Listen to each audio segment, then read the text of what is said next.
오늘 말씀을 가지고 감격의 회복이라는 제목으로 함께 하나님 말씀 전하겠습니다. 감격의 회복입니다. 14절 읽어드리겠습니다.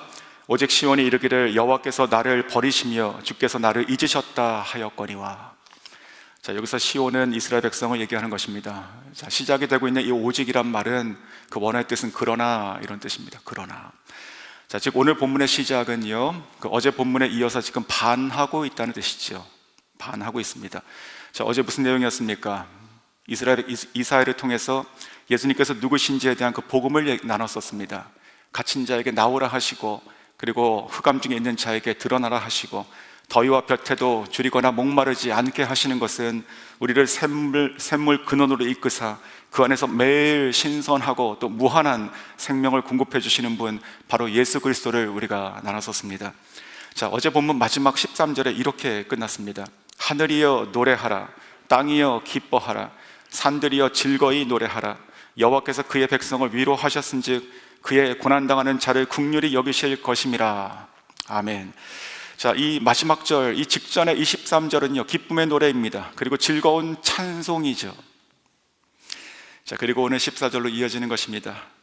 이렇게 이 모든 이 복음의 1차적인 수혜자가 되었던 그 이스라엘 백성들의 반응이 무엇이었을까요? 바로 그것이 오늘 14절입니다. 다시 읽어드리겠습니다.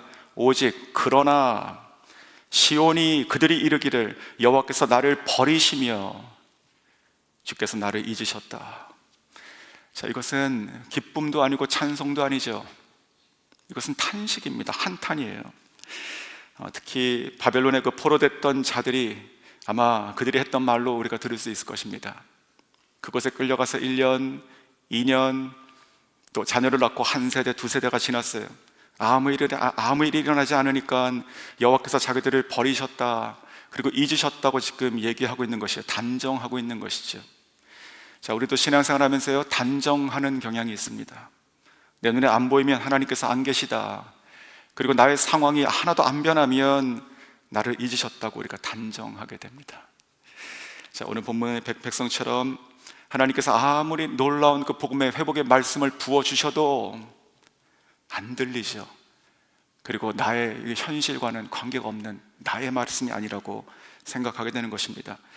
그러할 때, 지금 오늘 15절부터 그러할 때 지금 말씀이 이어지는 것이에요. 하나님께서는요 이와 같이 자기를 버렸다, 잊으셨다고 얘기하는 이 한탄하는 이 백성을 향하여 뭐라고 말씀하실까요? 사랑하는 성도 여러분, 지금부터 시작하는 이 15절부터의 말씀은요 어제 이어서 계속 이어질 이 복음의 말씀이에요. 그리고 하나님께서는요 오히려 더욱더 구체적으로, 그리고 오히려 더 광범위한 하나님의 비전을 쏟아붓듯이 말씀하고 계십니다. 그래서 그 영이 다시 그 하나님의 말씀으로 회복되고 새로워지게 지금 하고 계십니다. 낙심이 아니라 소망으로, 그리고 끝이 아니라 시작으로, 또한 생명으로, 부흥으로 나가게 하십니다. 다시 하나님의 말씀으로 하나님께서 그 백성을 회복하고 계세요. 오늘 우리 안에도 이 말씀이 이제 선포가 될 때 다시 그 말씀이 내 안에 부어져서 다시 내 안에서 생기가 다시 일어나기 원합니다. 다시 하나님으로 인한 그 감격이, 정말 하나님으로 인한 그 감격이 우리 안에 회복되고 충만할 수 있기를 주의 이름으로 축원합니다. 첫 번째는요 하나님 얼굴 앞에 있는 감격의 회복입니다. 하나님의 얼굴 앞에 있는 감격의 회복. 15절과 16절 말씀인데 15절 먼저 읽어드리겠습니다. 여인이 어찌 그 젖먹는 자식을 잊겠으며 자기 태에서 난 아들을 긍휼히 여기지 않겠느냐. 그들은 혹시 잊을지라도 나는 너를 잊지 아니할 것이라. 10달 동안 아이를 뱃속에 품고 있다가요 이제 막 출산한 그 어머니를 한번 생각해 보십시오. 그 엄마에게 그 아이는 어떤 존재입니까? 누가 뭐래도요 그 세상에서 가장 예쁘고, 그리고 사랑스럽고, 그리고 그 우는 소리도, 그리고 손짓 하나도 정말 신비스럽고, 그리고 참 기쁨이 되는 그 아이입니다. 어떻게 내 안에 이런 생명, 또 다른 내가 아닌 또 다른 생명이 있었는가, 어떻게 이렇게 생기고 자라서 나왔는가 하는 그 경이로운 마음으로 감탄할 것입니다. 엄마는요 그렇게 자기가 낳은 아이를 평생 한순간도 잊을 수가 없게 되는 것이죠. 그런데 하나님께서 말씀하세요. 혹시 그 어미가 그 자녀를 잊는다 해도 나는 너희를 잊지 않을 것이다. 이 말씀이요 너가 나를 그렇게 모르느냐, 못 믿느냐 라고 하는 꾸지람이 아니고요, 마치 그 아이, 투정 부리는 아이를 안고 따뜻하게 얘기하는 음성처럼 들립니다. 자, 그러면서 16절로 이어지는 것입니다. 16절에 이렇게 말씀하시죠. 내가 너를 내 손바닥에 새겼고 너의 성벽이 항상 내 앞에 있나니. 자, 이 말씀 잘 기억하십시오. 자, 우리가 뭔가 중요한 것을 기억할 때 우리는 때때로 손바닥에 쓰고 하루에도 몇 번 보면서 기억합니다. 그렇죠? 자, 물론 하나님은 영이십니다. 쓰실 수 없어요. 하지만 그와 같이 우리를 손바닥에 새기듯이 무슨 일이 있을 때마다 계속 보고 있지 않으신다는 그 말씀이죠. 여기 계신 모든 성도님들이요, 다 하나님의 손바닥에 새겨지신, 그 얼굴이 새겨지신 분들인 줄 믿습니다. 자, 그런데 정말 감격스러운 것은요, 그 다음에 하신 표현입니다. 그 다음에 너의 성벽이 항상 내 앞에 있나니. 자, 이것은 이렇게 펜 있으시면 좀 줄을 그으시면 좋겠어요. 자, 여기서 성벽은요, 진짜 그 성벽을 얘기하는 것이 아니고 이스라엘의 백성을 뜻하는 것이에요. 그러니까 성벽이라고 하신 그 말의 뜻이 무엇이냐면, 하나님께서 그들을 이제 그 바벨론의 그 포로에서 돌아오게 하실 것인데, 그래서 그들을 통해 가지고 성전을 다시 짓고 성벽을 다시 세워서 그들의 원래의 자리로 살아가게 하는 백성으로 회복하신다는 그 뜻을 담고 있는 것이죠. 자, 중요한 것은요, 이 성벽이, 너희의 그 성벽이 지금 하나님 앞에 어디에 있습니까? 하나님께 어디에 있어요? 성경 말씀 보십시오. 항상 내 앞에 있나니. 항상 내 앞에 있나니. 감격, 느낌표. 자, 이것이 바로 항상 내 앞에 있나니, 이 부분입니다. 하나님께서 이 비슷한 말씀을요, 오래전에 백성에게 하신 적이 있습니다. 그것은 바로 십계명 제1계명이에요. 너는 나 외에 다른 신들을 내게 있게 말지니라. 자, 다른 신을 너의 앞에 있게 하지 말라, 이렇게 말씀하셨어요. 자, 이때 쓰였던 이 히브리 언어의 그 뜻이 무엇이냐면, 너의 얼굴 앞에 있게 하지 말라, 이 뜻입니다. 너의 얼굴 앞에 있게 하지 마라. 즉 무슨 말이에요? 하나님께서 우리에게 말씀하신 것은요, 우리들의 얼굴 앞에, 우리들의 눈앞에 하나님만 있기를 원하신 것이에요. 하나님만 있기를 원하시는 것입니다. 이것이 무슨 뜻일까요? 하나님께서 우리를 하나님의 형상과 모양으로 창조하시고, 이것이 너무나 신비스럽고 너무나 아름다워서 그냥 그 얼굴 앞에 나만 두겠다는 것이죠. 십계명은요, 무거운 계명이 아니고 극치의 사랑의 친밀함의 말씀입니다. 극치의 사랑, 친밀함의 말씀. 너와 나는 서로 우리만 쳐다보고 사는 거다, 이렇게 얘기하는 것이. 사랑하는 성도 여러분, 이것이 우리가 오늘 회복해야 될 첫 번째 감격이라고 생각합니다. 하나님께서는요, 하나님의 얼굴 앞에 우리를 항상 두세요. 그냥 어딘가에 있고 그래 잊어버리지 않았어 라고 하는 것이 아닙니다. 항상 너가 내 앞에 있다, 이렇게 말씀하시는 것이 사랑의 회복인 것이죠. 오늘 본문 다시 보십시오. 하나님께서 나를 버리셨습니다, 하나님이 나를 잊으셨습니다, 이렇게 말하는 백성이라 하더라도 하나님께서 이 창세의 이 뜻을 변함없이 유지하시는 것이에요. 아니, 너는 항상 내 앞에 있다. 내 얼굴 앞에는 항상 너밖에 없어. 우리가 항상 이렇게 서로 얼굴과 얼굴을 맞대고 쳐다보며 사랑하고 살기를 원한다. 우리가 하나님을 우리의 생각과 환경으로 단정한다고 말씀드렸죠. 아닙니다. 지금 이 순간에도 그런 상황 가운데 계신 분 계십니까? 내가 마치 이 이스라엘 백성의 한탄처럼 내가 하나님께 잊혀진 것이 아닌가? 하나님이 나를 혹시 버리신 것이 아닌가? 어떻게 이렇게 하나도 안 바뀌는가? 아닙니다. 우리 말씀이 복음이죠. 우리 이 말씀 그대로 하나님께서 저와 여러분에게 선포하십니다. 항상 내 얼굴 앞에 너가 있다. 항상 변함없이 끝까지 나의 사랑은 오직 너고, 그리고 너의 사랑도 오직 나기를 바란다. 이 말씀이, 이 감격이 오늘 저 여러분에게 회복되기를 원합니다. 하나님과의 친밀함의 회복, 이 사랑의 회복, 이 감격이 저 여러분에게 풍성하게 주의 이름으로 축원합니다.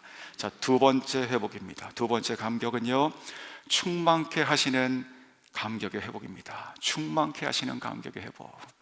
자, 17절이에요. 너의 자녀들은 빨리 걸으며 너를 헐며 너를 황폐하게 하던 자들은 너를 떠나가리라. 자, 여기서 지금 너의 자녀들이라고 얘기하죠. 이 자녀들은 바벨론 포로에서 돌아올 백성을 얘기하는데, 영어 성경 대역을 보시면 뭐라고 되어 있습니까? builders라고 되어 있죠.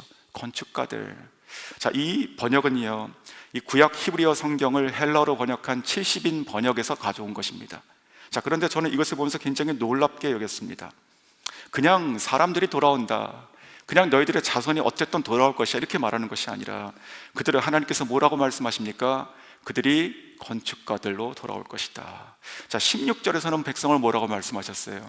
나의 성벽이다, 이렇게 말씀하셨죠. 같은 맥락입니다. 하나님께서는요, 이전에도 그 출애굽할 때, 이스라엘 백성들을 출애굽할 때도 공식적으로 그런 식으로 말씀하셨어요. 자, 출애굽할 때 그 이스라엘의 공식적인 신분이 무엇입니까? 세상에서 얘기하는 노예죠. 애굽의 노예들이죠. 근데 성경을 읽으면 하나님께서는 그들을 군대라고 말씀하십니다. 자, 지금도 마찬가지예요. 제2의 출애굽이라고 말하고 있는 이 바벨론에서의 돌아오는 이 사건에서 그들도 역시 공식적으로는 노예입니다. 노예. 근데 오늘 하나님께서 뭐라고 말씀하세요? 건축가들이다, 이렇게 말씀하신 것이죠. 세상에 바라보는 것과 말하는 것들이 있고, 그리고 하나님 안에서 우리가 부름받고 회복되는 신분과 정체성과 사명이 다르다는 것이죠. 오늘 저 여러분도 마찬가지입니다. 우리도, 우리들의 자녀도 세상에 뭐라고 부르고 뭐란 어떤 칭호를 가지고 한다 하더라도 그것과 관계없이 하나님께서 우리를 깨우시고 주시고 부르시는 그 정체성과 사명을 가지고 살아가는 하나님의 자녀인 줄 믿습니다. 자, 18절을 한번 보십시오. 자, 그들의 자녀들, 즉 건축가들이 지금 다시 모여드는 장면을 이렇게 표현하고 있습니다. 18절, 내 눈을 들어 사방을 보라. 그들이 다 모여 내게로 오느니라. 자, 19절도 보십시오. 이는 내 황폐하고 적막한 곳들과 내 파멸을 당하였던 땅이 이제는 주민이 많아 좁게 될 것이며 너를 삼켰던 자들이 멀리 떠날 것이니라. 자, 여기서 두 번째 간격이 오는 것입니다. 두 번째 간격, 사방으로부터 와서 가득 채우는, 그래서 오히려 좁게 되는 충만의 간격입니다. 충만의 간격. 하나님은요, 그저 원상복구하시는 분이 아니세요. 그저 원상복구 그대로 똑같이 이전하고 돌려가시는 분이 아니에요. 가득 채우게 하시고 충만케 하시는 것이에요. 가령 마치 그 바닥이 다 갈라져 가지고 드러나 있는 그 저수지가 있다고 생각해 보십시오. 저수지. 그 저수지는 스스로 물 한 방울도 채울 수 없어요. 그런데 갑자기 사방에 물길이 막 터지는 것이에요. 그러더니 어디서부터 오는지 모르는 엄청난 양의 물들이 그 안으로 쏟아져 들어오고 있습니다. 그러더니 갑자기 이것이 막 차고 넘치게 된다. 이러한 모양 아닙니까? 이것이 정말 충만의 회복, 배가의 회복, 확장의 회복, 그리고 넘치는 감격이 이 본문 가운데 있습니다. 자, 그러면서 그때 그 주민들이, 그 백성들이 그것을 보면서 입으로 이렇게 얘기한다는 것입니다. 21절이에요. 그때에 내가 내 마음에 이르기를 누가 나를 위하여 아들을 낳았는고, 나는 자녀를 잃고 외로워졌으며 사로잡혀 유리하였거늘 이들을 누가 양육하였는고, 누가 홀로 남았거늘 나는 홀로 남았거늘 이들은 어디서 생겼는고. 자기도 모르는 것이에요.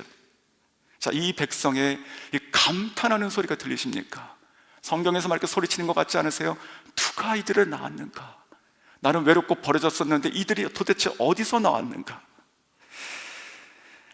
몇 년 전에 제가 꿈을 꾼 게 하나 있습니다. 어떤 집에 있었고, 집이 이제 여러 층이 있었는데 그 안에 사람들이 가득했었어요. 가득. 한 층은 올라가도 거기도 가득하고, 또 한 층은 올라가도 거기도 가득하고, 모든 층마다 모든 방마다 사람들이 가득한 꿈이었습니다. 어린아이도 있었고요, 청년도 있었고, 또 어르신들도 있었습니다. 정말 셀 수 없는 많은 사람이 그 집의 모든 방과 마루에 다 차 있었어요. 그리고 함께 기쁨으로 교제하고 많은 음식을 먹고 있는 그런 꿈이었습니다. 그런데 꿈속에서 그것이 너무나 저는 놀라고 진짜 놀랐어요. 그러면서 꿈속에서 제가 이렇게 얘기했습니다. 도대체 이 사람들이 다 어디서 왔지? 도대체 이 사람들이 다 어디서 왔지? 사랑하는 성도 여러분, 오늘 말씀 비슷하지 않습니까? 하나님께서 우리 삶 가운데도 이렇게 충만의 회복을 주신다는 것이에요. 충만의 회복, 이것을 원하십니다. 하나님께서 채우시고 충만케 하시는 이 감격이 우리 가운데 먼저 일어나기를 원합니다. 우리가 보면서도 믿을 수 없도록 정말 이 사방에서 밀려드는 것 같은, 정말 가득 채우고 넘쳐난 이 사람들 도대체 어디서 왔는가? 하나님으로부터 오는 이 충만함이 다시 우리 삶 가운데 부어지기를 간절히 소원합니다. 나아가서 우리가 교회를 위해서 기도할 때도 오늘 이사야서 이 49장 17절에서 22절 말씀을 머릿속에 그리고 기도하셨으면 좋겠습니다. 도대체 하나님, 이 사람들이 어디서 왔죠? 도대체 어디서 왔죠? 사방의 문으로 들어오는 그 사람들을 상상하시며 우리가 그때 이와 같이 고백할 줄 믿습니다. 도대체 이 사람들이 다 어디서 왔는가? 자, 세 번째 간격이에요. 세 번째 간격, 깃발을 세우시는 감격의 회복입니다. 깃발을 세우시는 감격의 회복. 22절입니다. 주 여호와가 이같이 이르노라. 내가 뭇 나라를 향하여 나의 손을 들고 민족들을 향하여 나의 기치를 세울 것이다. 그들이 내 아들들을 품에 안고 내 딸들을 어깨에 메고 올 것이며. 자, 오늘 말씀을 읽고 또 이제 기치가 깃발이잖아요. 이 깃발에 대한 생각을 하다가 제 머릿속에 하나 정말 강렬하게 잊혀지지 않는 한 장면이 떠올랐습니다. 한국에서 학교 다닐 때 이야기입니다. 그때 대학 축제가 있었던 날이었는데, 한국의 보통 대학 축제는 먹고 마십니다. 그 캠퍼스 안에 있는 모든 이 길들을 다 빈틈없이 천막을 치고 음식을 팔고 또 앉아서 먹고 밤새도록 그렇게 지냅니다. 자, 그날 집으로 돌아갈 때 이야기입니다. 돌아갈 때 이쪽 한켠에 그 체육관이 있었어요. 체육관. 근데 그쪽으로 지나가는데 찬양 소리가 들리는 것이에요.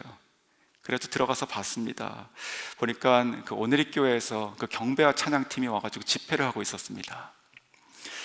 집회가 다 마칠 때쯤 돼서 그 안에 가득 찬 깃발을 들인 사람들이 있었어요. 그 팀들이. 근데 집회가 다 끝났을 쯤 돼서 그 인도하셨던 그 하스테반 선교사님께서 이렇게 외치셨습니다. 이제 우리 나갑시다. 이제 우리 나갑시다.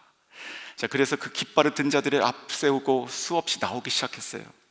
수없이 나갔어요. 그리고 그 수백 명의 학생들이요, 그 캠퍼스를 이렇게 비집고 돌아다니면서 계속 돌았습니다. 저도 따라 돌았어요. 그런데 그때 제 마음속에 이런 마음이 들었습니다.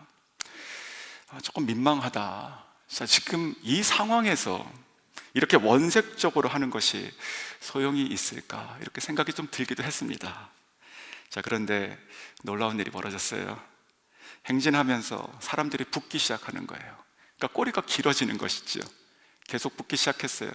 그리고 정말로 놀라운 광경을 제가 봤는데, 몇몇 사람들이 바닥에 앉아서 술을 먹다가 일어나가지고 들어오는 걸 봤습니다. 저는 그 순간을 잊을 수가 없어요. 감격이죠. 하나님의 세워진 이 깃대를 들고 또 나아가는 이것을 보고 깨우치고 일어나가지고 합류하는 모습. 사랑하는 성도 여러분, 기치, 곧 깃발이 세워지고 있어요. 지금 이 깃발이라고 하는 것은 영토를 얘기하는 것이죠. 그리고 백성을 얘기하는 것이고 주권을 얘기하시는 것이. 하나님께서 말씀하시죠. 내가 문 나라를 향하여, 그냥 이스라엘 백성뿐만이 아니고 모든 민족과 나라를 향하여 말하는 것이, 나의 손을 들고, 이 손은 심판의 손이 아닙니다. 구원의 손이고 이것은 환영하는 손이에요. 돌아오는 자들을, 그리고 민족들을 향하여 나의 기치, 곧 깃발을 세울 것이다. 그때에 온 민족들 가운데 나의 아들들이 그 어미의 품에 안겨올 것이며 나의 모든 딸들은 그 아비의 어깨에 메어 올 것이다. 놀라운 비전의 말씀이죠. 저는 이 놀라운 비전과 이 깃발을 통한 이 회복의 감격이 우리 가운데 충만하기를 원합니다. 하나님께서는요, 지금도 이 말씀을 그대로 실행하고 계세요. 말씀은 떨어지거나 없어지지 않죠. 그대로 실행하고 계세요. 우리 이 사명은요, 또한 우리를 위해서, 우리를 통해서도 지금 이어가고 계신 것이죠. 우리 개인을 위해서 전도하게 하시고 우리 교회를 통해 가지고 하나님께서 온 세상 가운데 복음을 전하게 하고 계십니다. 모든 민족과 그 민족 가운데 나아가서 복음의 깃발을 들게 하시고 모든 마을마다, 모든 길과 교차로마다 하나님의 딸들이 나오게 하시며 하나님의 아들들이 그들을 메고 오게 한다는 것이죠. 자, 그들의 손에 깃발이 들려 있을 것이라고 봅니다. 하나님께서 이렇게 쓰실 거예요. 이들도 내 백성이고 여기도 내 땅이니라. 그러한 자들이 세상에 있는 모든 골목마다, 모든 교차로마다 다 서 있다고 생각해 보십시오. 얼마나 감격적인 것입니까? 그들의 입술 가운데는요, 그들이 이해할 수 없는 감탄의 소리들이 있어요. 찬송의 소리들이 있어요. 그리고 하나님에 대한 그 자유의 외침이 있고 생명이 있고 영광이 있고 예배가 있다는 말입니다. 자, 이 말씀 그대로 정말 기치를 세우시는, 이 깃발을 세우시는 하나님을 통해서 이것을 바라보는 이 꿈을 가지고 있는 저희들 가운데도 똑같은 동일한 감격이 다시 회복될 수 있기를 주님의 이름으로 축원합니다. 자, 마지막 네 번째 감격이에요. 마지막 네 번째 감격은요, 십자가 대속의 감격의 회복입니다. 십자가 대속의 감격의 회복. 24절이에요. 용사가 빼앗은 것을 어떻게 도로 빼앗으며 승리자에게 사로잡힌 자를 어떻게 건져낼 수 있으랴. 못한다는 뜻이죠. 못한다. 즉 이스라엘 백성이 그 죄로 말미암아 지금 강한 자에게 지금 빼앗겼잖아요. 사람의 힘으로 다시 찾을 수 없다는 그 뜻입니다. 그런데 25절에서 하나님께서 자기가 내가 찾겠다고 말씀하시죠. 25절입니다. 여호와가 이같이 말하노라. 용사의 포로도 빼앗을 것이요 두려운 자의 빼앗은 것도 내가 건져낼 것이니 이는 내가 너를 대적하는 자를 대적하고 너 자녀를 내가 구원할 것임이라. 아멘. 사랑하는 성도 여러분, 바로 이 구절에서 오늘의 마지막 감격, 어쩌보면 오늘 전하는 이 감격의 정수가 여기 있습니다. 하나님께서 우리 영혼을 빼앗아간 이 용사들, 이 세력들을 대적하여 우리를 구속하실 때 하나님께서 그들을 맞서 싸우신 무기가 무엇이었을까요? 하나님께서 그들을 즉 싸울 때 들었던 그 무기가 무엇이었을까요? 바로 예수 그리스도의 십자가였다는 것입니다. 예수 그리스도의 십자가. 이 십자가가 우리 모두의 극치의 감격임을 다시 한번 고백하게 됩니다. 이 감격이 내 안에 회복되고 또다시 충만해질 때 우리의 모든 대적은 파해질 것이며 우리의 지금의 모든 결박들은 어떠한 상황도 세력도 다 무력화된다는 것입니다. 십자가의 회복이, 감격의 그 대속의 회복이 오늘 다시 내 안에 갈망되기 원합니다. 그리고 나를 새롭게 하고 또한 가정을 새롭게 하고 교회를 새롭게 할 수 있기를 간절히 원합니다. 말씀을 읽겠습니다. 오늘 이 말씀이 다시 나에게 부어졌으니 오늘과 다시 말씀에 순종하여 내 안에 이 감격이 회복되기를 간구하시면 좋겠습니다.